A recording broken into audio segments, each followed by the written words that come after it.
অনুষ্ঠানের এই পর্যায়ে রাহাত সেন্টার পরিচালনার কিছু গুরুত্বপূর্ণ দিক নির্দেশনামূলক বক্তব্য উপস্থাপন করবেন আমাদের রাহাত সেন্টার অর্গানাইজেশনের বর্তমান সভাপতি আলহাজ হারুনুর রশিদ। আমার বক্তব্য শুরুর আগে আমাদের প্রধান উপদেষ্টা, মাননীয় প্রধান উপদেষ্টাকে ধন্যবাদ জানাতে হচ্ছে। আমাদের চাওয়ার চেয়েও, আমাদের প্রত্যাশার চেয়েও অনেক বেশি উনি আমাদেরকে দিয়েছেন। বিশেষ করে আগামী অনুষ্ঠানের জন্য উনি দায়িত্ব নিয়েছেন। আল্লাহ ওনাকে ওই পর্যন্ত হায়াত রাখক এবং সুন্দরভাবে করার তৌফিক দেখ। উনি যেন সুস্থ থাকে এই দোয়া করতেছি। উনি যেন দীর্ঘ হায়াত ওনাকে দীর্ঘ হায়াত জানান। সম্মানিত উপস্থিতি, আজকের এই প্রোগ্রাম না বললে নয়। বিশেষ করে আমার এই সন্তান তুল্য ওমর ফারুক, আমি আগামীর সভাপতি দেখতেছি তাকে চোখে। আমি এই অল্প কদিনের সভাপতির অবস্থানে যে ধরনের পরিবর্তনের বিষয়ে তার যে ভূমিকা, তার জন্য আমার মন থেকে দোয়া আসতেছে। তার জন্য আপনারাও দোয়া করবেন এই ছেলেটা যেন অ্যাক্টিভভাবে কাজ করতে পারে, এবং আপনারা সহযোগিতা করলে আল্লাহর মেহেরবানিতে এই বিল্ডিং অনেক সুন্দর হয়ে যাবে। অনেক আমাদের ভিতরে যে বেদি কাদা ছোড়াছুড়ি, যে ধরনের নোংরামি ছিল, এগুলো সব উৎখাত করে দেবো ইনশাল্লাহ। এখানে থাকতেই দেবো না।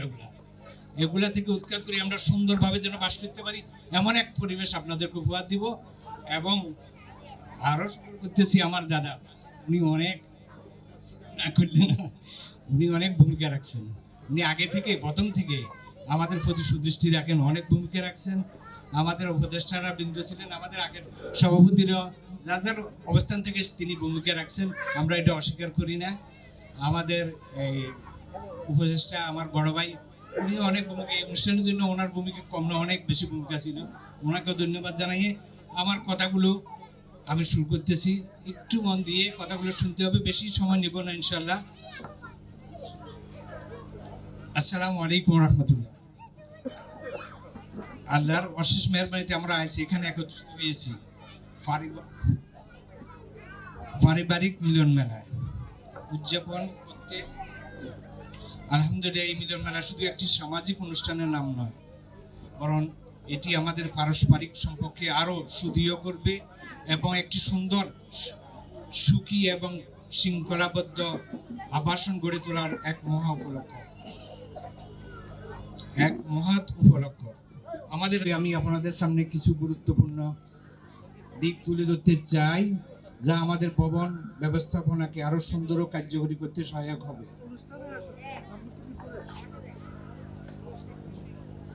ইসলামের পরিচ্ছন্নতার গুরুত্ব অপরিসীম।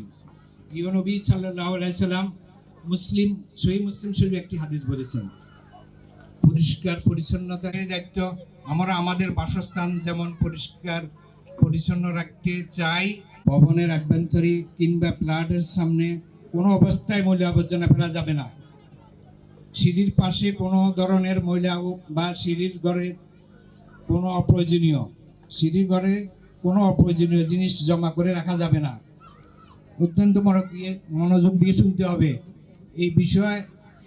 আমরা আমাদের বর্তমান যে সকল অপ্রয়োজনীয় জিনিস অনেকের পড়ে রয়েছে, দয়া করে দ্রুত সময়ের মধ্যে সেগুলো সরিয়ে ফেলুন। এই যে সিঁড়ির পাশে দরকার নাই কবে একটা সাইকেল বাঁধিয়ে রাখছে, একটা বিভিন্ন রকমের বাঁধিয়ে রাখছে, মানে একটা বিশৃঙ্খলা কারবার হয়ে গেছে। এগুলো দ্রুত সরিয়ে ফেলতে হবে আপনাদেরকে। অনাথায় আমরা আগামী কয়েকদিনের মধ্যে এসব জিনিস এখান থেকে সরিয়ে পরিষ্কার পরিচ্ছন্ন নিশ্চিত করব ইনশাআল্লাহ। এবং যদি এই ভবনের বাইরে যত্র ময়লা ফেলেন, তাহলে সিসিটিভির ফুটেজের মাধ্যমে ব্যবস্থা নেওয়া হবে, এবং ভবনের বাইরে ময়লা ফেলার কারণে কোনো অনাকাঙ্ক্ষিত ঘটনা বা দুর্ঘটনা ঘটলে তার দায়িত্ব তাকেই নিতে হবে।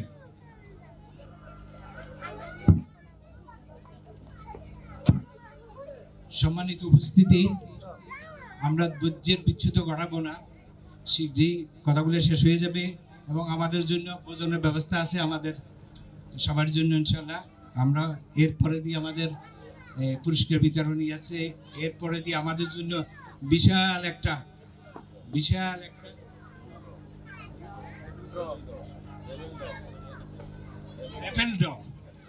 র্যাফেল ড্র রয়ে গেছে। এখানে র্যাফেল ড্রর পুরস্কার সম্ভবত সাথে দুজন গার্ডও রাখতে হবে পুরস্কার নিতে। আপনারা তো থাকবেন, একা একা নিতে পারবেন না, এত এত এত এত পুরস্কার দিব আপনাদেরকে ইনশাআল্লাহ। আপনারা সকলে জানেন যে এই ভবনের মূল চালিকা শক্তি হলো সার্ভিস চার্জের বিষয়টি আপনাদের সকলের জন্য অত্যন্ত গুরুত্বপূর্ণ, আমাদের সকলের জন্য অত্যন্ত গুরুত্বপূর্ণ। রাহাত সেন্টার প্রতিটি সেবা কার্যক্রম চালু রাখার জন্য আমাদের সার্ভিস চার্জ অত্যন্ত গুরুত্বপূর্ণ এবং এটি আমাদের ভবনের মূল চালিকা শক্তি।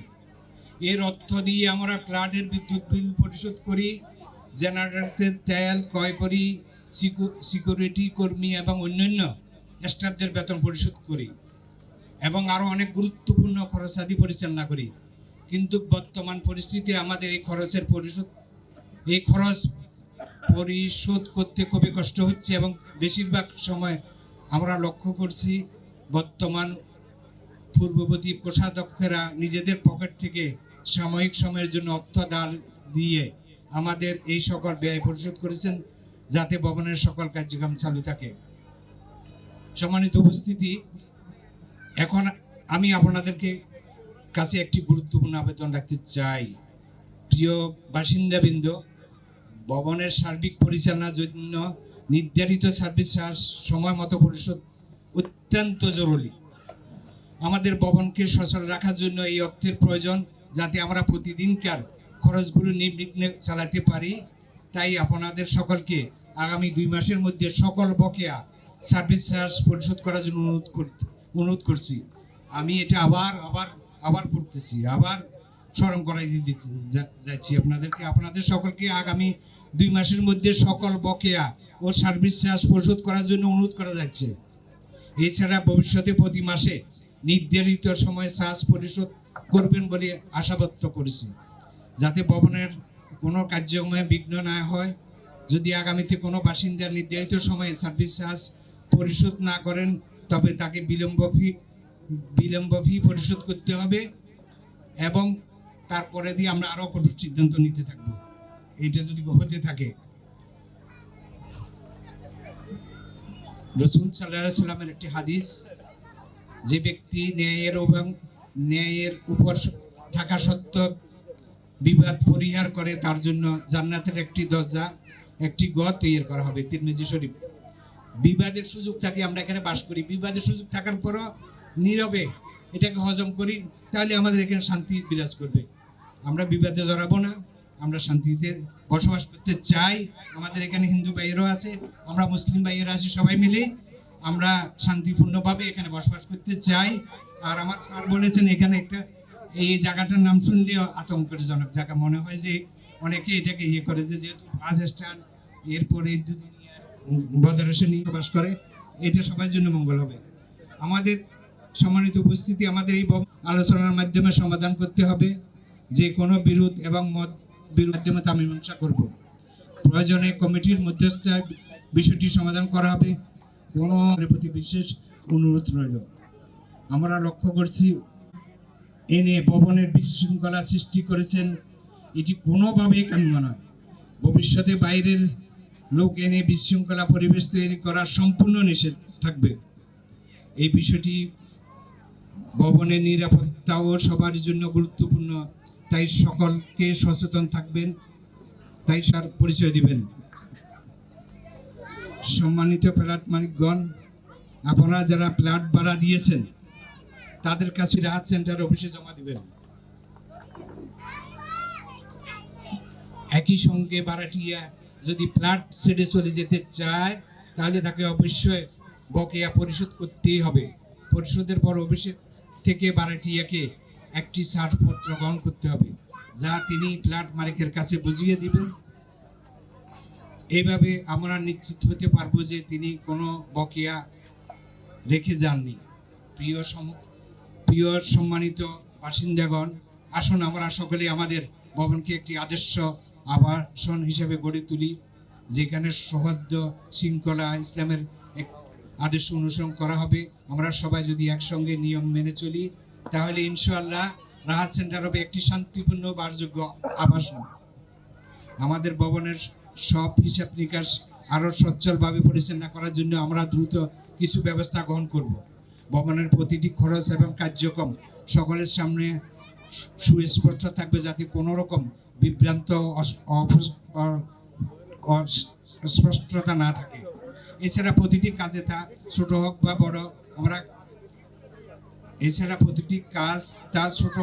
বড় আমরা আমরা কিভাবে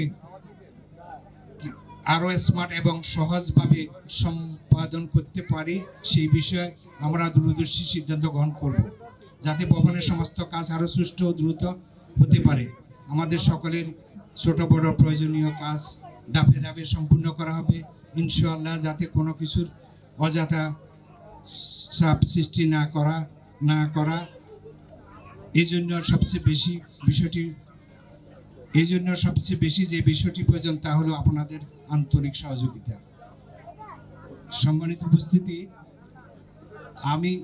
আমি কমিটমেন্টবদ্ধ এখানের, যেহেতু আমার স্যারও বলেছেন এই বিষয়টা, আমি এমনি এটা আপনাদের দৃষ্টিগোচর করতাম। এই যে ফুল বিল্ডিংটা আরও যেটা বাকি রয়ে গেছে বাস স্ট্যান্ড শুধু আশেপাশে, পুরা ভবনটা আমরা সিসি ক্যামেরা আওতা নিয়ে আসবো। এখনো পুরোটা আনতে পারি নাই, আমরা পুরাটা নিয়ে আসবো। আমার কমিটমেন্ট কেউ না দিলে আমি একাই হলেও এটা করবো ইনশাল্লাহ। এটা এরপরে দিয়ে আমার রনি ভাই, আমার নাসের ভাই, আলহামদুলিল্লাহ ওনারা দুইজনে সবার সাথে আলাপ হয় নাই, ওনারা দুইজনে সাড়া দিচ্ছেন যে যেই প্রয়োজন এভাবে করেন। এবং আমরা সালাউদ্দিনের সাথে মিটিং করেছি, এখানে এই বিএনপির সভাপতি সালাউদ্দিনের সাথে মিটিং করেছি। আমাদের ওই যে পানিগুলো ওই সাইডে চলে যাচ্ছে, আমরা ওগুলো ঠিক করবো বলছি। আমাদের বিল্ডিং থেকে পানি ওইভাবে চলে যাচ্ছে, কীভাবে আমরা দেখি ওগুলো ঠিক করব। এবং আমাদের সামনে গাড়িগুলো তো আমরা বাইর করতে পারিনি, এখন দেখতেছি ওর সাথে মিটিংয়ের পরে ও চয়েসকে রিং করছে, বিভিন্ন জায়গায় রিং করছে। এখন আমাদের সকালবেলা গাড়ি বাইর হইতে কোনো জটিলতা তেমন দেখা যাচ্ছে না। আমরা আস্তে আস্তে পরিবেশ ফিরিয়ে আনবো।